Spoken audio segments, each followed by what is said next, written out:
The knock came just after midnight.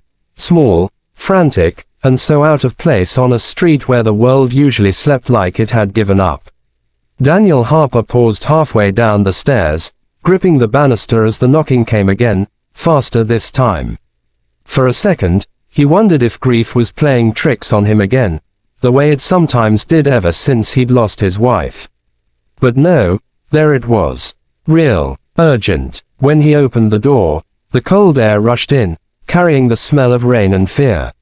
A little boy stood on the porch, barefoot and shivering, maybe 8 or 9 years old, with wide hazel eyes that darted like a trapped bird's. Behind him, leaning against the railing, was an elderly woman wrapped in a thin shawl that did nothing against the night chill. Her breathing sounded like paper tearing, rough and labored. "Please," the boy said, voice cracking. "We didn't know where else to go." Something tightened in Daniel's chest, because he remembered that feeling too well. The feeling of being lost. The feeling of running out of places to turn. He stepped aside without another word. The boy's name was Milo, and the woman was his grandmother, Evelyn. Their story came in pieces between coughs and tremors, between Milo's desperate explanations and Evelyn's attempts to downplay everything. They had been living in an old trailer park outside town. Last week, Evelyn collapsed while cooking, and a doctor at a free clinic told them she needed tests they couldn't afford. 2 nights ago, their landlord kicked them out when they couldn't pay. Milo had been pushing her wheelchair for miles, looking for somewhere safe to sleep because shelters were full. When they saw Daniel's porch light, they took it as a sign. Daniel heated soup, wrapped them in blankets, and tried not to look as shaken as he felt. He'd barely learned how to be a father to his own son, Liam, who was asleep upstairs, yet here he was taking in strangers. But something inside him, something that still believed in the kind of goodness his wife used to talk about, refused to turn them away. By morning, Evelyn had slipped into a feverish sleep on the couch, and Milo was curled up beside her. Daniel brewed coffee and stared at them, wondering what came next. He couldn't let them go back to the streets. But the truth was, he wasn't sure how he'd manage even one more day. Then came the rumble of tires. A black SUV rolled to a stop in front of his house, sleek, polished, and impossibly out of place on his cracked driveway. Daniel stepped onto the porch, heart pounding, half convinced it belonged to someone looking for Milo and Evelyn. But the vehicle's door opened slowly, and a man in a tailored coat stepped out, followed by a woman with a tablet in hand.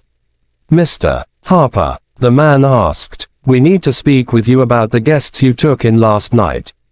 Daniel's stomach dropped. "Who are you?" The man introduced himself as Nathaniel Cross, a lawyer. His companion, Mara, was a social worker.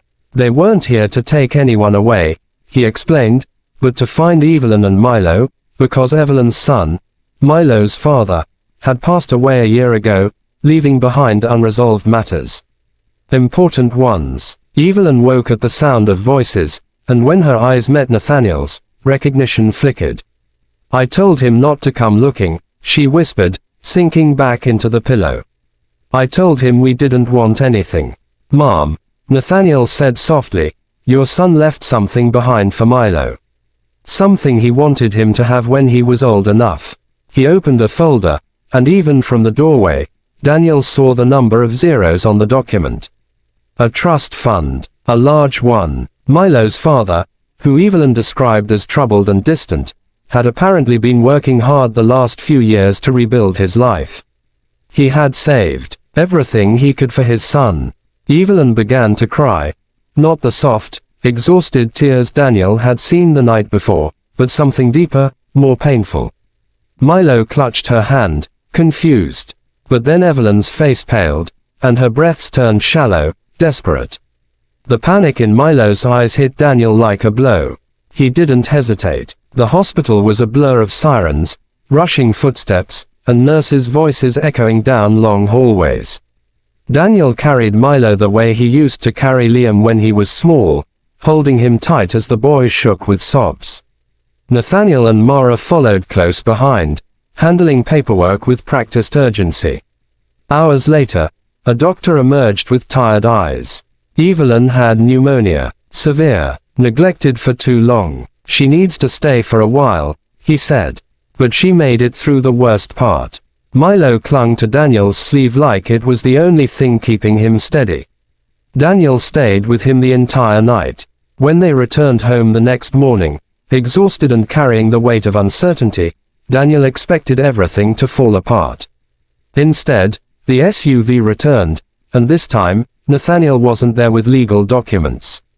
He was there with groceries, medicines, clothing, a temporary medical aid plan for Evelyn, and an offer. I represent the foundation that manages Milo's inheritance, he said. We can assist with housing, stability, medical support, but Milo made it very clear he doesn't want to leave you. Daniel blinked. Me. He says you make him feel safe, Nathaniel replied.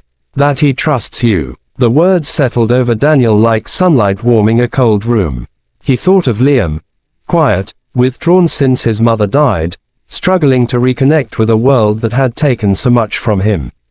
And how, strangely, he had opened up to Milo within hours, like two bruised hearts recognizing each other.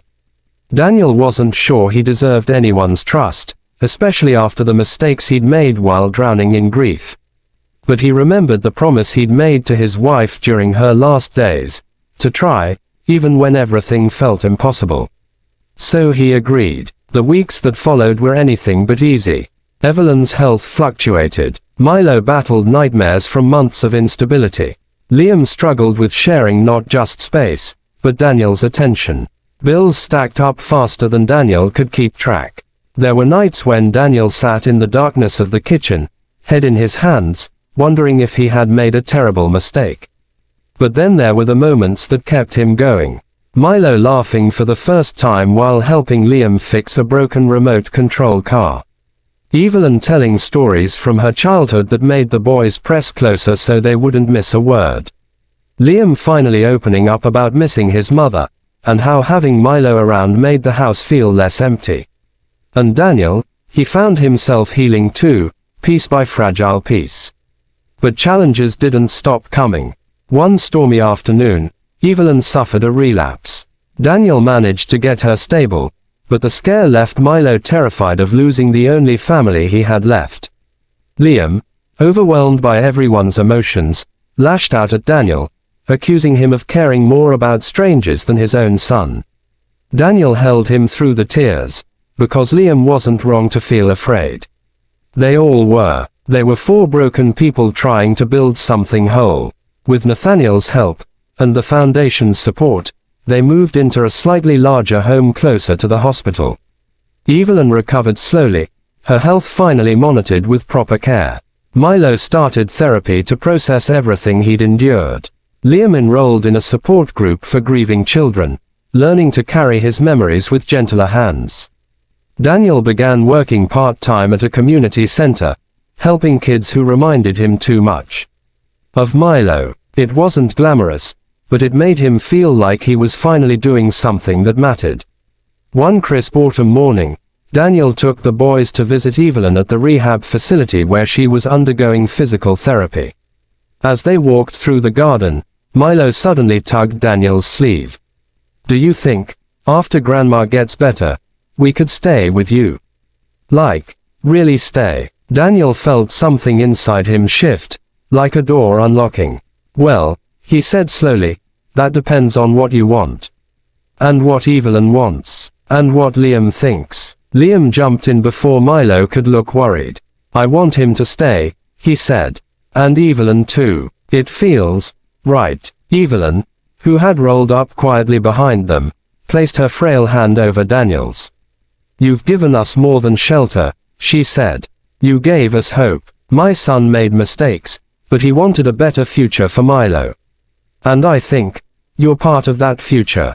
Daniel swallowed hard. He wasn't a hero. He wasn't even sure he was a good father. But he knew one thing. He wanted to try. For all of them. Months passed, and slowly, a new rhythm found them. There were still difficult days. Evelyn's health required constant care. Milo struggled with abandonment fears. Liam sometimes fell into quiet spells of sadness. Daniel's finances were always stretched thin. But they faced everything together. And one spring morning, when the sun filtered through the windows just right, Milo handed Daniel a crumpled piece of paper. It was a drawing, messy, colorful, imperfect. 4 stick figures stood under a crooked roof labeled, Home. One figure had a cane. One had wild hair. One had big shoes. One had the tiniest smile. Below them, Milo had written in shaky letters, "Thank you for finding us." Daniel sat down hard, because suddenly breathing felt like the hardest thing in the world. Liam came over and leaned against him. Evelyn watched from the couch, tears shining in her eyes. The black SUV still came by sometimes, bringing papers, updates, reminders of the past. But it was no longer the thing that had changed Daniel's life. The real change happened the moment he opened the door that cold night. When he let in fear, and hope, and strangers who would become family. Not the family he expected, but the family he needed. And somehow, that made all the difference.